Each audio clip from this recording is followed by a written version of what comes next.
The new Thinkpad T14 Gen 7 is an incredible business class laptop that retains the Thinkpad build quality, rugged design, legendary keyboard and think nipple, but improves the range with the new Intel Core Ultra 300 series processors, including the option for the new X series with Arc B390 graphics, making the little 14-inch laptop a powerhouse with incredible battery and efficiency. But it's not all roses in this nightmare that is 2026. The price is inflated and getting the config that you want can be tricky. So let's take a look at this laptop to see if it's worth blackmailing your boss to buy you one. Hi, this is David at Mash IT, and this is the review that I've been both looking forward to and dreading. The Thinkpad T14 series are incredible laptops that I've been using as my go-to daily use laptop for years. But this year, as with all tech in 2026, it's very expensive, so very hard to justify. I'm going to just be objective in this review, hoping that prices may improve later in the year. And talking of prices, let's start with the spec and price of my unit. I've ordered the Thinkpad T14 with the Core Ultra X7 358H CPU with the integrated Arc B390 graphics. It's got 16GB of CAM2 upgradable memory, a 256GB SSD, the 1200p 500 nit IPS screen, Wi-Fi 7 and the 75 watt-hour battery. For a hard-to-swallow retail price of £2,250 on launch in the UK.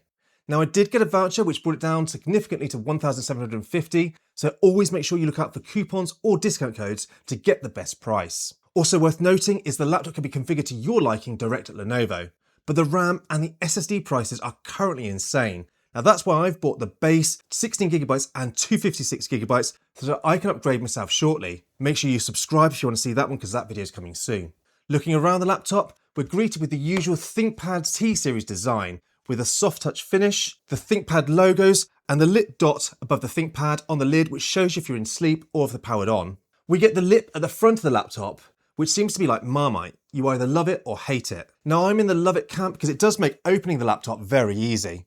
The laptop feels absolutely solid and it's reasonably hefty at 1.47 kilograms. Now if you're looking for a slimmer and lighter portable laptop, the Lenovo also make the more premium X1 Carbon Gen 14, which you've also reviewed, so we'll put a link down below for that one.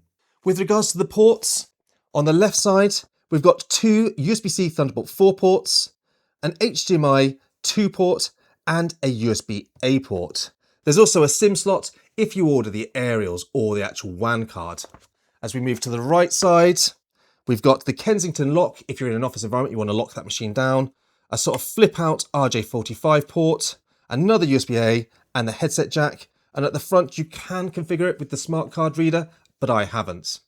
At the back, nothing but the hinge. And at the front, nothing again but the lip to put your finger under. Opening the laptop, we're greeted with more soft touch finish on the actual palm rest. And we have the usual Thinkpad springboard style touchpad with the dedicated buttons for the think nipple. Moving up to the keyboard, it's the usual incredible Thinkpad keyboard with good key travel and feel, comfortable keys and a white backlight and good layout.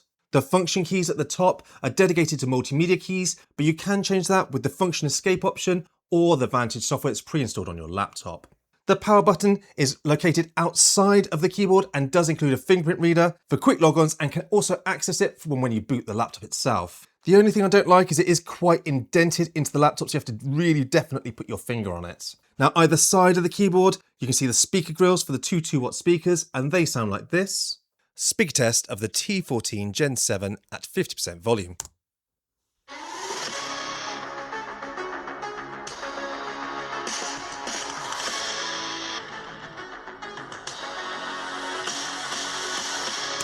Now 80%.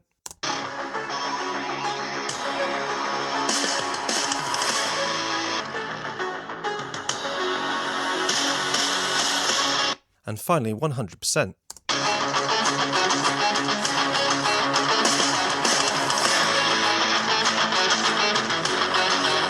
So there we go, the sound quality is pretty good. It's not going to beat your MacBook Pro 16, but for a sort of an Ultrabook, they're certainly acceptable. But they are a bit quieter than other laptops in this range we reviewed. Moving up to the screen, and there are 3 screen options this year. The base screen is a low gamut 1200p IPS panel that unless you use your laptop mostly docked to an external display, I would avoid. Then next, we have the panel that I've chosen, the 1200p 500 nit 60Hz low power IPS panel. And lastly, there's the 1800p 120Hz OLED 500 nit panel. Now, if image quality is your priority, then I would choose that OLED screen. We've checked it out on the X1 Carbon Gen 14 and it's absolutely stunning. But it will eat more of your battery though than this IPS screen, and that is why I've chosen this year the 60Hz IPS panel, because for me, when I want to take these out every day, I want the maximum battery life I can get out of these laptops. And we will be looking more into the battery life very shortly. Now above the screen we have the 5 megapixel webcam with optional Windows Hello facial recognition. That is if you remember to actually configure it at the actual ordering stage, which I completely forgot like a complete idiot that I am. But the webcam looks and sounds like this. This is a test of the webcam and the microphones on the new Thinkpad T14 Gen 7 for 2026. Let me know in the comment section what you think this looks and sounds like. Now maintaining and upgrading your laptop is very easy. You just undo a few Phillips screws on the base plate and then it rips straight off. We get one upgradable M.2 SSD and it can accept drives up to Gen 5, but only single-sided slot drives will fit, so be careful when you purchase that. There's also upgradable RAM in the form of CAM2 DDR5 memory. This is more expensive than the older SODIMM memory slots, and there's only one slot that you can upgrade, but it allows access to higher speeds than you can get with the older SODIMM chips. And it is also more compact on the motherboard. But strangely, Lenovo gives you 8,533 megatransfer of RAM and advertises that on the website, but the laptop only runs at a speed of 7,533, as do many of the others in this range. This year, Lenovo have also really focused on repairability. Looking at the motherboard, you can see that the ports can all be removed. In the past, they've been soldered to the motherboard, meaning that if you have a failure, you have to replace the entire motherboard. So this is a really good step here from Lenovo. The battery and keyboard are also both easy to replace, just in the future should you get a failure. And we also get a spill-resistant keyboard and many other mil-spec testing Lenovo put into these laptops so they can survive field use. One of the reasons I use a ThinkPad is I really abuse my machine on a daily basis and these things just keep on kicking. Sadly, the Wi-Fi card is soldered, which is sad to see when they've made such strides in the repairability of the rest of this model. Last you can see we have just one fan and heat pipe on this T14, with all the hot air being expelled out through the hinge. So with that in mind, let's put it back together and look at performance. The T14 can be bought in both the AMD and Intel versions.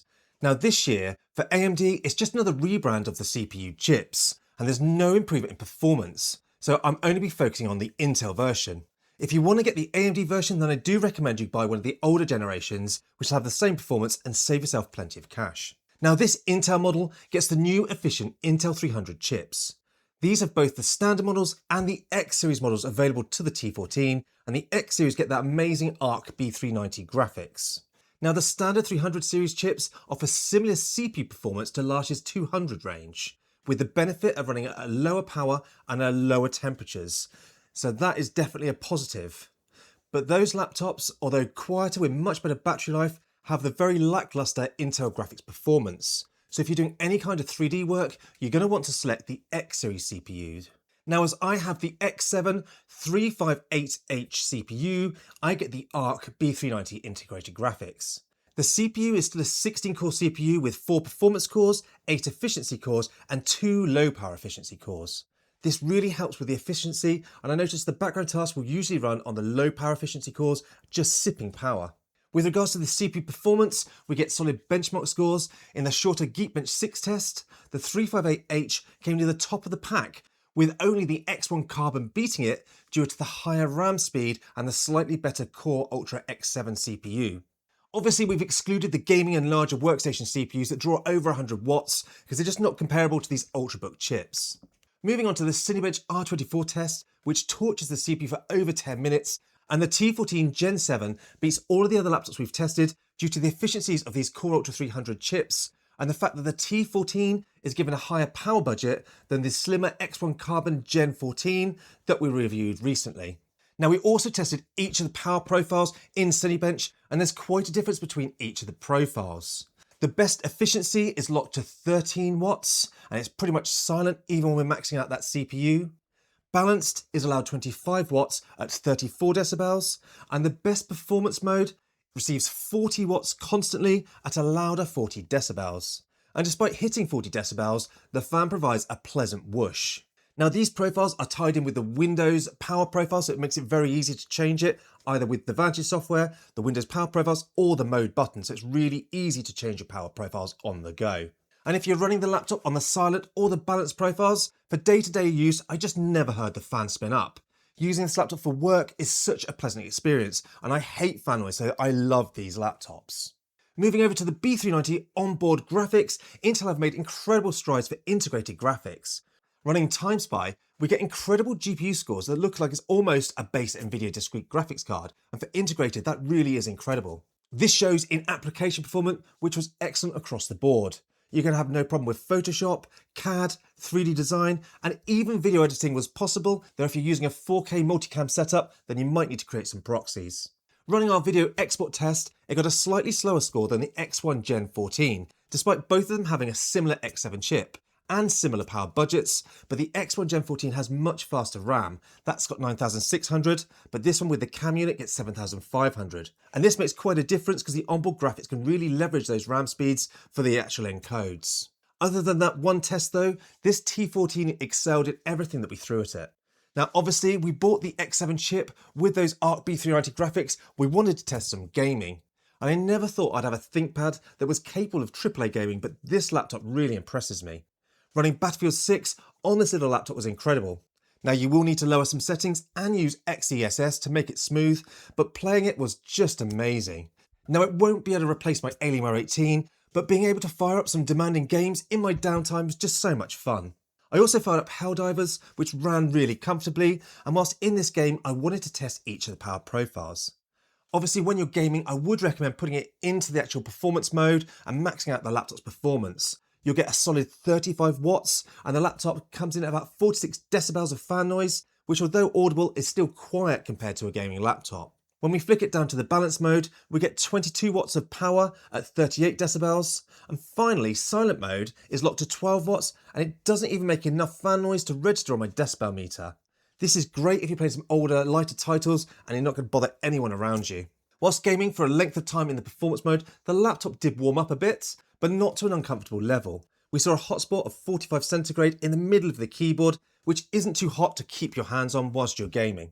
We also tested gaming on the battery and it can manage 25 watts and again about 38 decibels, which will let you play most titles comfortably. And with this large battery in this laptop, you can get 2 to 3 hours of playtime, which for a laptop again is impressive. And whilst we're talking about battery, I've got just one word: incredible.